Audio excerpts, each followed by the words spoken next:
What happens to you when you compete? You have a business, someone posts something on social media and says, I'm looking for a landscaper, I'm looking for a hairstylist, that thing that you do. One of your friends tags you on that post, you run to that post, and before you can even talk to the person, 30 other people have tagged James Landscaping, this plumbing. When you compete with 30 other people and you don't get the message back, they don't choose you, they don't call you, do you get paid to compete? The Carolina Panthers get paid to compete.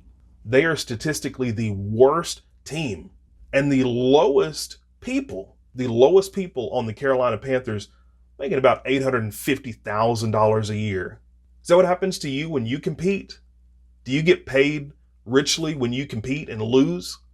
So is competing what we want to be doing? We overuse sports terms to the point that it warps our brains. We don't have associates anymore. We have teammates. We don't have managers or higher ups anymore. We have coaches. Sports terms do have some use. Everyone's heard the story about Babe Ruth. The fact that he was the home run king meant that he was also the strikeout king, meaning you're going to get some losses as you get some wins. So sports terminology has a place, but it doesn't apply to everything.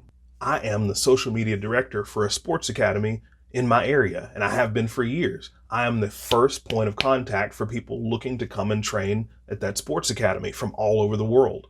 Years ago, my wife and I had a custom t-shirt business. People who train in sports like to have custom tees to sell, to wear, to rep their personal brand. I knew that. And so I would reach people that were training before any other shirt shops had the chance to reach them, before the students went out randomly Googling and looking for shirt shops. I would offer good price, good product. Now, it's not about competing on price. It's not about competing on quality. You lose when you compete on price. There's always going to be somebody cheaper than you. I have the best quality. They don't believe you unless you have a lot of reviews to back it up. Everyone says they have best quality. You are the first point of contact, and then there's not a lot of noise. You're the one to choose because you're the one that reached them first. I own a rental property. People were coming from all over the world, and they were feeling like they couldn't even train because they would look at extended stay hotels, apartments, and the prices were so high. This is when gouging really got bad. I set up a rental property to accommodate multiple people. I offered a lower price, which is not the point. I worked with them and made it easy to get in. Also not the point. The point is I was the first point of contact. Years ago, I used to work as a furniture salesman. People come in, you take turns, you welcome them into the store, and you hope that you can sell them something.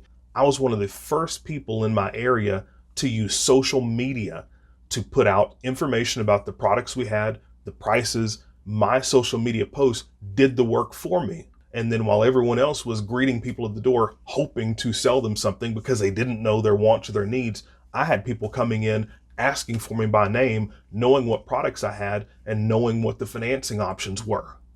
First point of contact. Whatever you set your mind on, that's the direction that you'll move toward. And we think the right thing to do is compete. When you compete and you lose, you don't get paid. So why do we obsess about compete? The obsession should be about, how can I get in the room? How can I get in front of the crowd? I don't want to compete. I want to get paid. We start our businesses, our companies, our sales, and we say, oh, my competitors over here, how can I compete?